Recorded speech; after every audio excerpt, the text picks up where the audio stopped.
di luar negeri, menurut saya itu kan jadi satu pencapaian sendiri, bahwa apa yang kita kerjakan itu sebenarnya ya untuk Indonesia juga gitu, nggak hanya sekedar bisnis, nggak hanya sekedar burger, tapi lebih besar daripada itu. Ada rencana bukan luar negeri atau gimana? Ada, memang kita udah berpikir tentang hal itu beberapa kali, tapi mungkin kita tidak mau buru-buru, karena kalau kita ingin mengejar lebih ke flexingnya, gampang sih, kita tinggal cari spotnya, terus kemudian kita buka, terus kita woro-woro, kita udah ada di luar negeri. Tapi Bangor tidak mau berdiri seperti itu. Kita itu berproses secara organik, jadi naiknya itu juga memang organik, jadi dia kuat gitu. Ketika kita udah buka di luar negeri, itu semuanya udah dipikirkan matang-matang, bisnisnya, strateginya, dan juga jangka panjangnya. Sebenarnya yang aku perhatiin juga ya Bang ya, kalau Bangor tuh sangat responsif, apalagi sama kayak misalnya ada komplain sedikit di medsos itu suka langsung.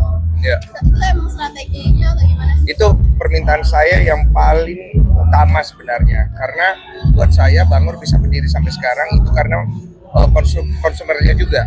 Konsumer itu nomor satu. Ketika mereka merasa tidak nyaman, maka kita harus melakukan upaya yang paling cepat. Respon yang cepat itu yang paling diharapkan oleh orang. Apabila kita menyukai sesuatu terus kemudian ada sesuatu yang mengecewakan kita, kan sebenarnya yang kita harapkan responnya dulu, kemudian baru solusinya. Nah, oleh karena itu ada Bangor Care 24 jam di mana kita standby untuk segala komplainan, dan itu memang menjadi prioritas kita, karena buat kita konsumer itu ya seperti yang Saudi bilang, itu rajanya gitu. Sampai ada tim khususnya buat Harus ada, nggak bisa enggak, karena mereka tuh yang harus diprioritaskan ketika mereka merasa tidak nyaman. Pak, kemarin kan ada komunitas teman baru yang mengundurkan diri di Bangor Fest. Itu kenapa Pak? Oh, itu aku belum update. Aku sih baru dengar tapi aku belum update. siapa? Aku gitu, mundurnya perlu di Aku belum update, nanti aku coba tanya. Tapi siapa sih sosok yang paling mungkin berperan besar banget di bisnisnya cara ngomong? Yang berperan besar sebenarnya manajemen dan all crew. Kita ada 8.400 karyawan yang menurut aku berperan besar, dan juga pastinya masyarakat sebagai society yang juga ikut membuat Bangor ini bertambah besar. Jadi nggak bisa nih kalau kita bilang ini hanya satu atau dua orang, is a collective brand gitu, dimana brand ini bisa tumbuh besar bersama-sama. Jadi kalau misalnya sama Ci Olive misalnya suka ada tukar-tukar pikiran nggak sih soal bisnis gini? Kalau bisnis sih memang ada biasanya pandangan-pandangan yang diminta dari aku, tapi lebih banyaknya memang bisnis itu dihandle di bagiannya Ci Olive dan lain-lain. Kalau aku lebih fokusnya kepada quality.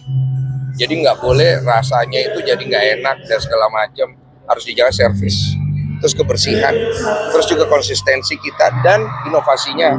Jadi terus berkembang, ciptain sesuatu yang baru, menu baru atau apa hal-hal yang baru yang bisa kita kerjakan, istilahnya tetap produktif, jangan main aman dan jangan main nyaman. Tapi pernah nggak kayak ada perdebatan antara Koko sama Ci Olive gara-gara oh ini menurut aku begini, menurut aku nggak cocok ini? So far sih enggak sih. Kalau masalah bisnis udah ada ranahnya, kalau masalah QC untuk rasa itu udah di ranahku, karena setiap apapun yang keluar dari varian burger Bangor itu harus lewat QC aku dulu.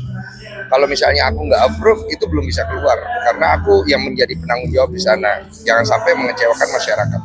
Tapi apa yang lu buat lu pede rasa ini tuh pasti bakal disukai sama masyarakat juga kalau misalkan disuka.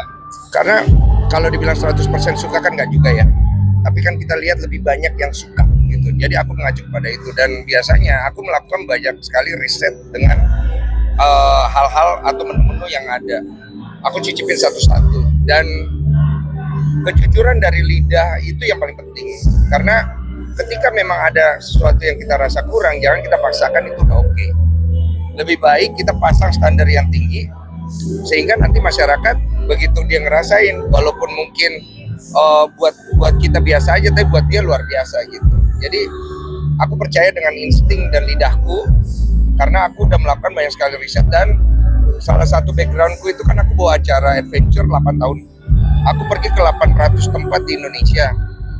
Semua makanan di sana itu pasti minimal udah aku cicip. Jadi paling nggak lidahku tuh agak terlatih dengan rasa Indonesia, sehingga masyarakat Indonesia bisa terima nggak kira-kira, walaupun tidak semua ya, nggak 100%, tapi kebanyakan gitu. Bang, ada rencana ke IPO segala macam dari Bangor? Dari manajemen ada narasi itu, tapi aku selalu ingatkan bahwa bukan IPO yang penting sebenarnya, tapi bagaimana Bangor ini bertumbuh, dan kalau memang nanti dia sudah harus masuk menjadi salah satu brand yang IPO, ya udah biarlah itu terjadi secara organik, bukan terjadi dengan harus dipaksakan gitu loh. Bukan, karena tidak IPO pun tidak apa-apa gitu. Tapi sepanjang 7 tahun ini sudah ada yang pernah mencoba menawar Bangor ya? Udah ada beberapa kali dan kita tetap konsisten dengan prinsip awal, Burger Bangor berdiri bersama-sama dan kita nanti akan berakhir bersama-sama udah gitu.